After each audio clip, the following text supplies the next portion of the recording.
We're going to go over the 5 questions that I gave you guys in class.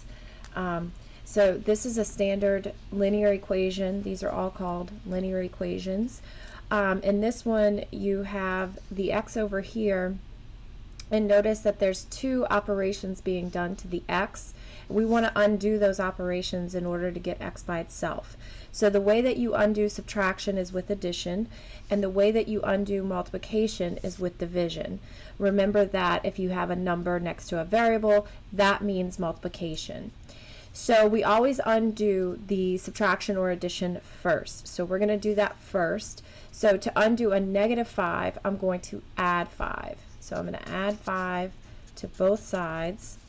That's going to cancel out the -5 on the left and leave me with 3x only. On the right, 4 plus 5 is 9. Okay, so now we want to get rid of the 3 in front of the x. Again, that's multiplication, so I'm going to use division to undo the multiplication. So, of course, these 3's cancel. 3 divided by 3 is 1, and 1x is the same thing as x. 9 divided by 3 is 3, and that is our answer. Now, if you wish to check, the way that you would do that is you take the original and you are going to replace x with the answer. So also remember that since this stands for multiplication, when you have a number next to a variable, you don't need the multiplication sign. But when you replace it with a number, you now need some sort of thing to indicate multiplication. So I'm going to use parentheses. So what we want to do here is we want to make sure the left side equals the right side. So 3 times 3 is 9, and 9 minus 5 is 4. Okay, so that's how you do number 1.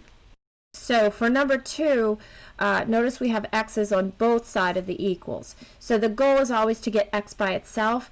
In order to do that, we must first gather the x's to one side. Now, a lot of times students will start with undoing the numbers. That's okay, but it's not the most efficient way to go about things.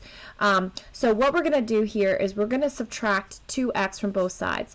Now, I do have the option to subtract 3x from both sides, but that will end up with a negative on one side, and so I usually personally like to avoid that.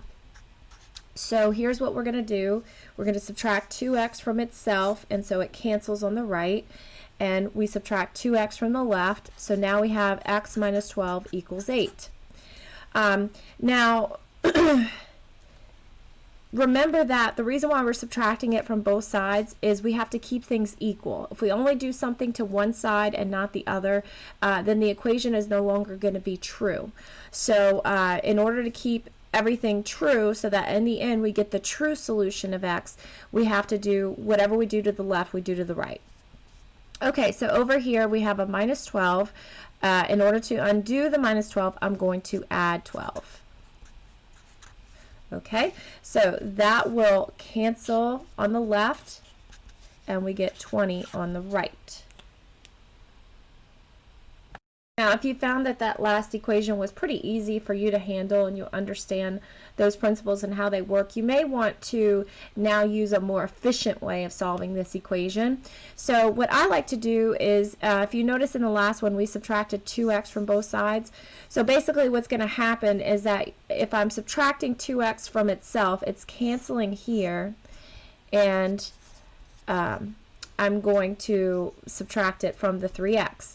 So if my 2x is canceling on the right, then what I like to do is cancel my number on the left. So again, if you're canceling your variable on the right or on one side, you want to cancel your number on the opposite side. So I want to cancel this negative 12, which means I'm basically mentally adding 12 to itself. And so I'm going to now do that to the right. And then in one step, I have the answer. So now we have a similar equation. If you would like, pause the video and see if you can attempt this one by yourself. If you're not ready to do that, then just keep following along.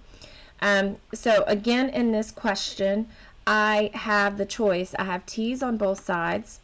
I could either subtract 5t from both sides, or I could add t to both sides. So if I kind of think ahead of how that would what that would give me, I know that if I add t to both sides, I'm going to end up with a positive. So I would rather do that. So I'm going to kind of do it the way I did last time, just kind of efficient. So if I add t to itself, it's going to cancel over here. And then over here, that's going to give me a 6t. Again, if I cancel my t's over here, that means I want to cancel my number over here. So I'm going to add 8, and that gives me 48.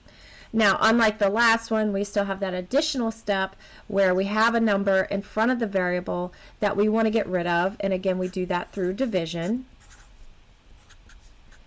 And 48 divided by 6 is 8. And so that is our final answer. Okay, so here we have one that actually has parentheses in it. So when we have parentheses, we want to always get rid of parentheses before we start canceling any items. So what we need to do is oftentimes we have to distribute to get rid of parentheses. And what that means is whatever's directly outside of the parentheses, we're going to multiply by everything inside the parentheses. Now, we don't see a number here, but we do see this subtraction sign. So this kind of subtraction sign operates like a -1. So we're going to think of distributing -1 to each of these two terms, which all that's going to do is just change the signs of the two terms. So if you notice this 2x is positive, it's now going to become negative. And this 2 is also positive, it's now going to become negative. So here we are, and now we have a choice. We could either combine like terms on the left, which would be the 9 and the -2. Those are both numbers, so we could combine numbers with numbers and variable terms with variable terms. However, what I think I would like to do instead is just go ahead and get my variables all to one side and my numbers all to the other side, and then combine everything together.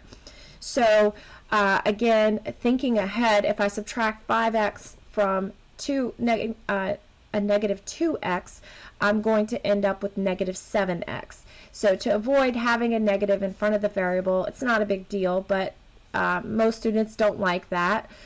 I'm going to bring my -2x over, which means I'm going to add 2x to itself to cancel it. And so then I'm also going to add 2x to the 5x. And so now I have canceled my variable on the left. So now I want to cancel this number over here on the right. So a -50 means I have to add 50. So that's going to be, instead of a -2x, I'm going to have a positive 50 here. So I'm going to add 9 plus 50 minus 2.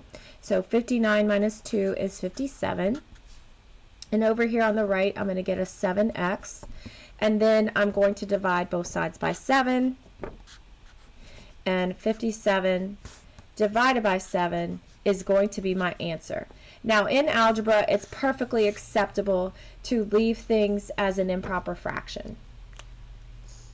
So again, I have a problem here that has parentheses and on both sides actually, so I'm going to need to distribute before I start canceling anything. So if I distribute the 2, I get 2 plus 6x, and if I distribute the 5, I get 5x minus 5. Again, I have variables on both sides. Again, thinking ahead, I know I'll end up with a positive if I subtract 5x from both sides. So I'm going to cancel the 5x from itself and subtract 5x over here. Since I've canceled my variable on the right, I'm going to cancel this number on the left. Okay, so I end up with an x on the left and a -7 on the right.